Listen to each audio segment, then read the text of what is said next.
sekarang kita akan masuk ke topik pembahasan yaitu tentang pandangan pada gambar teknik mesin. Nah, sebelum kita memasuki macam-macam pandangan gambar teknik mesin, kita harus mengerti terlebih dahulu apa itu pengertian dari pandangan. Nah, jadi dalam dunia teknik atau gambar teknik, terdapat beberapa jenis pandangan yang digunakan untuk memudahkan dalam pembacaan gambar agar dapat dipahami secara lebih jelas. Dan dalam dunia teknik ini, gambar pandangan ini merupakan sarana untuk menyampaikan informasi yang dibutuhkan dalam suatu proyek. Nah, biasanya pada pandangan ini lebih banyak eh, pandangan depan. Mengapa? Karena pandangan depan gambar umumnya menyatakan sebagai gambaran utama suatu benda yang dapat memberikan informasi berupa bentuk atau setidaknya fungsi benda secara umum. Nah, jika gambar pada pandangan depan ini belum cukup, maka kita dapat memberikan informasi yang cukup dengan memberikan pandangan samping ataupun pandangan eh, belakang. Nah, seperti itu. Untuk seorang pemula juga menggambar proyeksi atau menentukan pandangan ini bukanlah hal yang mudah karena dalam pembuatannya harus benar-benar detail seperti objek asli. Sebelum kita memahami suatu proyeksi, kita harus memahami terlebih dahulu pandangan dari suatu benda kerja. Nah, berikutnya terdapat macam-macam pandangan pada gambar. Pandangan pada gambar biasanya terdapat 6 bagian. Nah, yang terdiri dari pandangan atas, pandangan samping kiri, pandangan samping kanan, pandangan depan, pandangan bawah, dan pandangan belakang. Nah, jadi ini juga harus perlu diperhatikan eh, pada pada pandangan yang sudah saya jelaskan sebelumnya itu. Pandangan depan ini sangat penting ya karena pandangan depan ini memberikan informasi informasi gambaran utama gitu. Nah, selanjutnya itu terdapat aturan dasar untuk penyajian gambar. Jadi, yang pertama itu terdapat penentuan pandangan. Untuk menggambar pandangan-pandangan sebuah benda, pandangan depan dianggap sebagai gambar pokok. Nah, jumlah pandangan harus dibatasi seperlunya.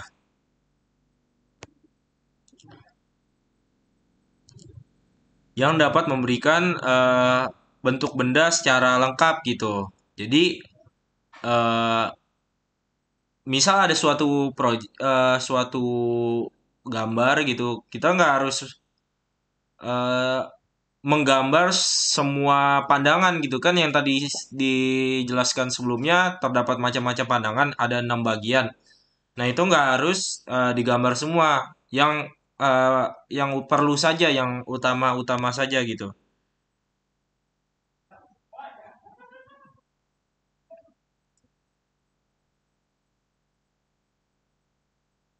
Nah, jika pandangan depan ini masih belum dapat memberikan gambaran cukup, maka kita bisa menambahkan pandangan-pandangan yang lain gitu. Pandangan atas, pandangan kanan, ataupun eh, pandangan bawah ya, ataupun pandangan belakang gitu dan sebagainya. Nah, ini untuk contoh dari sebuah gambar 3 dimensi, kita memilih pandangan gitu. Nah, ini ada pandangan depan, pandangan kanan, dan pandangan atas. Nah, ini gambar dengan 2 pandangan gitu. Jadi, tidak perlu harus memberikan seluruh pandangan gitu. Ini dua pandangan saja cukup. Nah, ini untuk gambar dengan satu pandangan.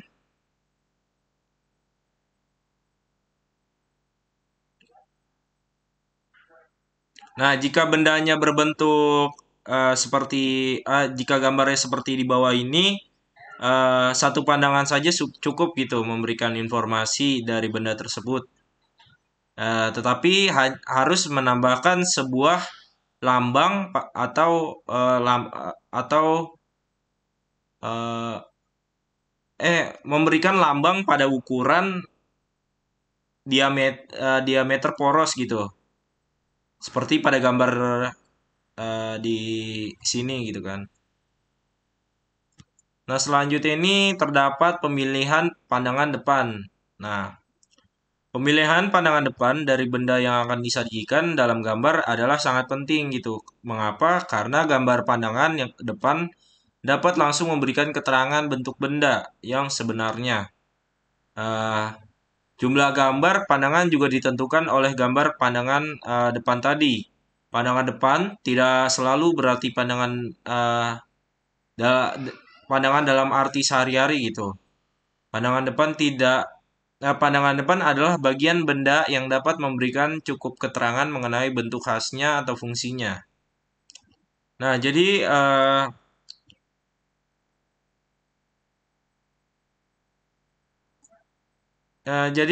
slide selanjutnya terdapat sebuah gambar.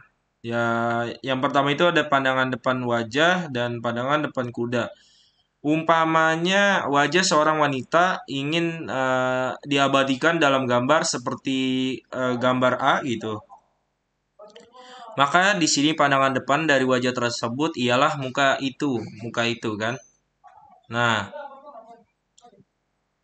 di sisi lain gitu terdapat gambar seekor kuda. Jadi diambil kalau hewan ini pandangan depannya itu apa? Diambilnya tuh di pandangan samping gitu. Karena pandangan ini sudah cukup memberikan keterangan tentang ciri-ciri khas dari seekor kuda itu. Nah, selanjutnya ini terdapat sebuah badan pesawat terbang.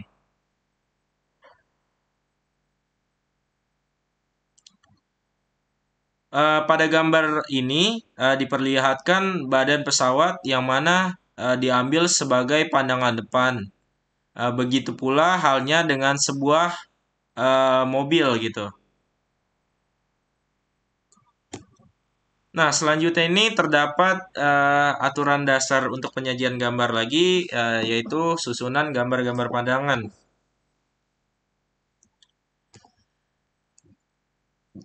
Jika pandangan depan dari benda telah ditentukan, maka pandangan-pandangan lain yang dianggap perlu dapat dipilih dan disusun dalam satu gambar yang merupakan satu kesatuan. Nah, dalam gambar kerja, bagian-bagian benda digambar dalam kedudukan pengerjaannya.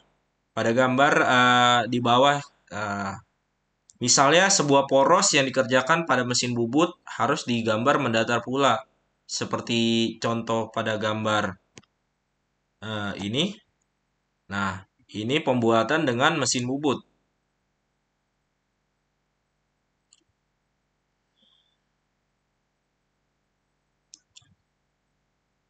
Benda-benda yang dikerjakan pada mesin planer, shaper, atau fresh harus digambar dengan bagian permukaan yang dikerjakan dalam kedudukan mendatar.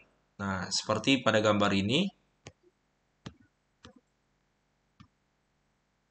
Nah, selanjutnya itu terdapat pandangan tambahan. Nah, jadi pandangan tambahan ini benda-benda yang memiliki bagian-bagian dengan permukaan miring tidak akan terlihat bentuk sebenarnya dalam gambar pandangan ortogonal. Jika diperlukan gambar yang menunjukkan bentuk sebenarnya, maka pandangan tambahan dapat digambarkan gitu. Pandangan tambahan ini digambar pada bidang bantu. dekat pada bagian yang akan digambar, dan tegak lurus pada arah penglihatan.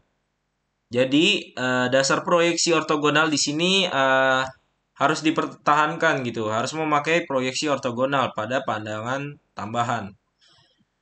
Nah, contohnya itu ada di slide selanjutnya. Nah, ini contoh-contoh pandangan khusus dari pandangan tambahan.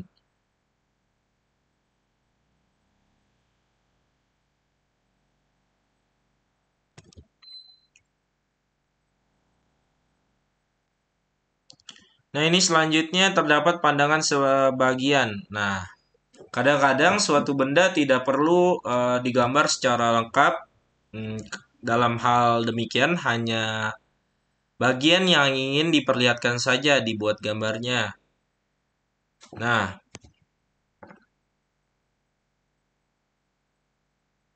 bagian ini dibatasi dengan garis tipis kontinu bebas, artinya garis ditarik tanpa bantuan alat gambar. Nah, ini gambarnya nih untuk yang Oke, saya ulang lagi. Jadi bagian ini dibatasi dengan garis tipis kontinu bebas. Artinya garisnya ditarik tanpa bantuan alat gambar.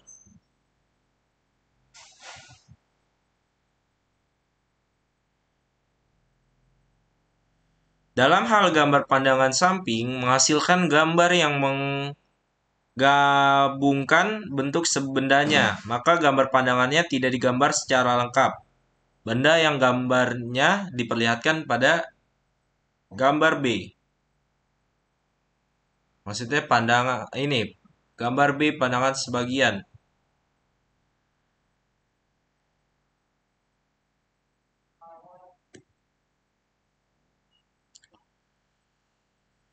Pada gambar ini menunjukkan bentuk benda, menunjukkan perbedaan gitu. Pada gambar uh, A atau tidak jelas, tidak memberikan bentuk benda sebenarnya dengan pandangan sebagian. Artinya, gambar pandangan yang tidak lengkap seperti gambar 7 pada gambar yang B ini terlihat jelas bentuk bendanya gitu. Nah, jadi pada gambar ini yang benar itu gambar B gitu. Sudah terlihat jelas. Yang mana yang A ini tidak jelas, dia digabungkan ya. Sehingga tidak terlihat gitu perbedaannya. Oke, selanjutnya itu ada pandangan setempat. Di samping gambar pandangan sebagian ini, masih terdapat gambar pandangan yang lebih sempit, yaitu pandangan setempat. Pada gambar slide sebelumnya memperlihatkan pandangan setempat dari alur pasak. Jadi, pandangan ini dimaksud untuk melengkapi gambar dari sebuah poros.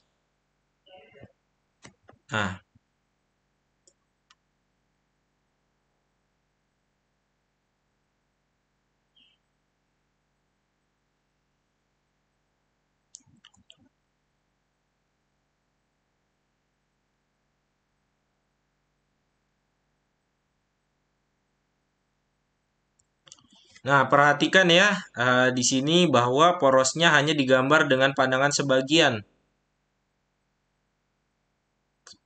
Pandangan setempat digambar dengan garis tebal dan harus dihubungkan dengan gambar pokok oleh garis sumbu. Nah, pada gambar pandangan setempat ini, pada gambar ini, memperlihatkan cara menggambar pandangan setempat dari lubang pada dinding benda.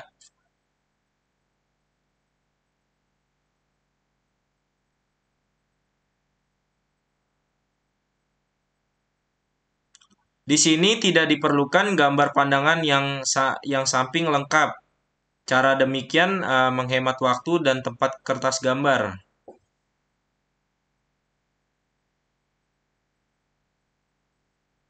Oke. Selanjutnya itu pandangan khusus untuk menggunakan anak panah. Jika diperlukan arah penglihatan yang berbeda daripada yang telah ditentukan menurut gambar yang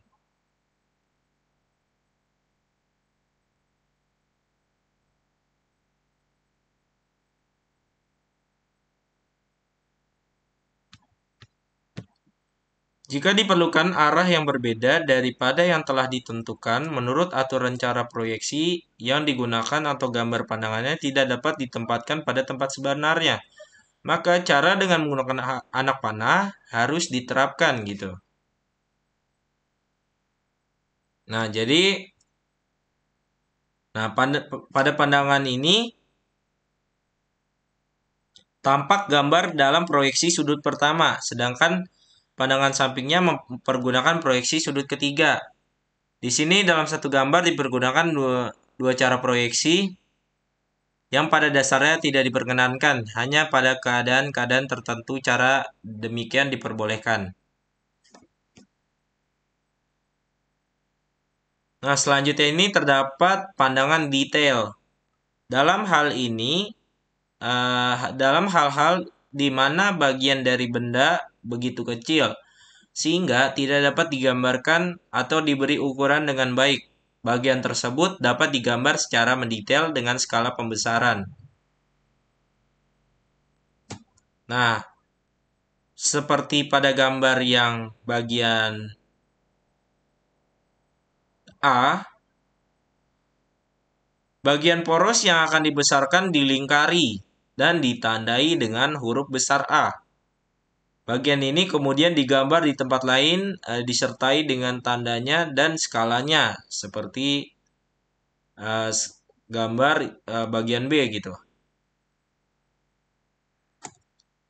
Nah, pandangan ini dibagi juga dari topik pembahasan ini dibagi juga terdapat pandangan Amerika dan Eropa. Jadi pandangan Amerika itu seperti ini. Ini gambar tiga dimensinya.